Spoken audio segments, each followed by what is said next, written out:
Just say why is it relevant that the Vice President signed the disbursement vouchers and all that? Yung mga documents that her signature appears in, why is it important? And what does it say?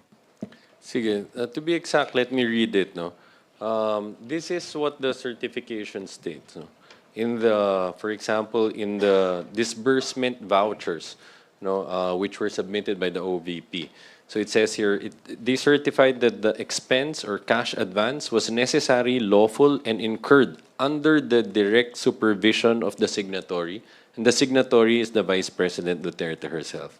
Another one, a certification and accomplishment report, no, which were attached to the liquidation report submitted by the OVP. It says here that we certify that the certifying officer is accountable for the disbursement from the cash advance of the confidential funds. It also states here the expenses were incurred in connection with the agency's intelligence and/or confidential operations and activities with supporting documents attached to the liquidation of the confidential funds. So what's the significance of that? It's clear that the Vice President had a direct hand on this. She signed it off, no? Not just the use, but the way that it was liquidated. So, so ngayon, sa pamamagitan ng mga susunod na testigo natin, makikita natin, naging tama ba talaga ang paggamit nitong confidential funds na to? Naging tama ba din ang pag-liquidate nito? No? These are confidential, these are public funds. So napaka-importante na mapakita na mapaliwanag sa gobyerno, sa COA, nitong dalawang ehensya na to na nagamit talaga nila sa tamang purposes na allowed under the law, no? At napatunayan nila to by complying with the liquidation process. So kapag hindi na-comply, maliwanag. No? May pananagutan ng Vice Presidente, no? Dahil na to mismo na dito sa certifications that she herself signed. Napaliwanag ba niya ng mabuti kung ginamit ng tama just in 11 days itong 125 million? Ay, siguro magdadagdag na lang ako. So, may ganyang standing questions, di ba? Siyempre, yung mga taong bayan, nawindang din doon sa 11 days. Pero ito rin po yung isa sa mga binukas noong may impeachment complaint na inihain o inendorso ang representasyong ito kasama ang Makabayan Bloc noong ito po ay isasalang sa House of Representatives. Hindi lang po dito, pero sa ibang mga isasubmit na reports ng OVP sa COA tungkol sa disbursement, may ilan po dito we describe as quote-unquote physical impossibility. So hindi ko na lang din po papangunahan yung ating mga butihing mga prosecutors or even witnesses in doing so, pero nasa public record po yun na may ganitong standing concerns, standing questions, ito po yung arena para i-resolve siya. Are you aware po kung bakit late din ni-release yung pondo, yung budget para sa OVP or DepEd regarding po dun sa confidential funds? I don't think any of the witnesses have covered that matter yet. No? We'll see kung makover yan ng mga other witnesses. But I guess at the end of the day, again, ang question kasi dito is yung dun sa accountability. Ano? Yung question dito is, napatunayan ba ng OVP na itong 125 million no, nagamit nila para sa mga allowed purposes under the joint circular? No? Napunta ba ito dun sa mga intended recipients, supposedly? No? At malaki siyang... Paano mo inubos yung 125 million in 11 days? No? At ang may...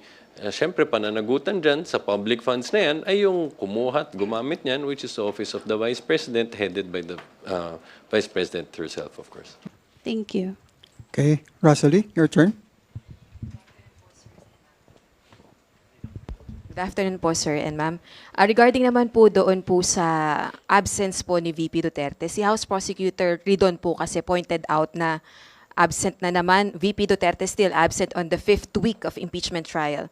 Ano po ba ang official position ng prosecution team? Are you dismayed, disappointed, o wala lang para sa inyo yung pagiging absent po ni VP Duterte sa kanyang mismong impeachment trial?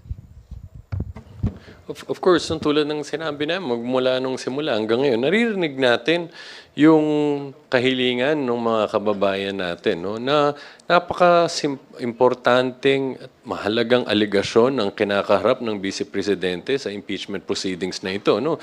O, tulad nitong mga confidential funds, lalo't lalo na siya mismo, no, ang pumirma nitong mga binasang iba't ibang dokumento kanina, yung doon sa certifications, doon sa attachments on the liquidation reports, na malinaw na meron siyang pananagutan sa dokumento, sa mga paggamit, no, at pag-liquidate nitong dokumentong ito. So natural, sa pera na ito, sa public funds na to. So natural lamang na hanapin ng mga kababayan natin sa kanya na siya mismo ang humarap dito at tugunan itong mga seryosong katanungan na to. No? But still, having said that, at the end of the day, sa ngayon, hindi natin siya mapupwersang humarap dyan, no? Dahil sabi nga, discretion pa rin naman niya ito at ng kanyang defense team, no? But it doesn't mean that we can just set aside kung ano din yung mga sentiment ng mga kababayan natin paukol dito. So, of course, we're dismayed, no, nawala siya at hindi pa rin niya hinaharap to hanggang ngayon kasi it also shows, no, yung respect towards this not just the impeachment court but this constitutional process, no. So, abangan natin, titignan natin kung anong magiging aksyon at takbang na gagawin niya dito, kung eventually harapin ba niya to at siya ba mismo ang sasagot sa mga seryosong katanungan na to. Siguro, ang idadagdag ko na lang din, hanggang ngayon bukas ang impeachment court para po sa proactive participation ni VP Sara Duterte na siya nga po mismo ang nakasalang sa paglilitis na ito. Ang punto naman po ng paglilitis, yung pagbutbut ng ebidensya, ay para po kung may mga tanong ang mamamayan, masagot at magkaroon ng pananagutan kung yung sagot ay hindi po naaayon doon sa nakalagay sa batas, sa konstitusyon, o sa mga rules ng ating mga ahensya para po paano hinahawakan yung pera ng taong bayan. So, kung hindi po ulit present si VP Sara Duterte sa hearing na ito, kung mismong ang nangyayari at usapin ng taong bayan gaya ng Pax Silica ay wala rin po siyang comment or wala po siyang awareness, tuloy-tuloy yung dismaya ng mamamayan kung involved pa rin po ba si VP Sara Duterte sa iba't ibang mga may init na usapin at issue na pinapahalagahan ng mamamayang Pilipino.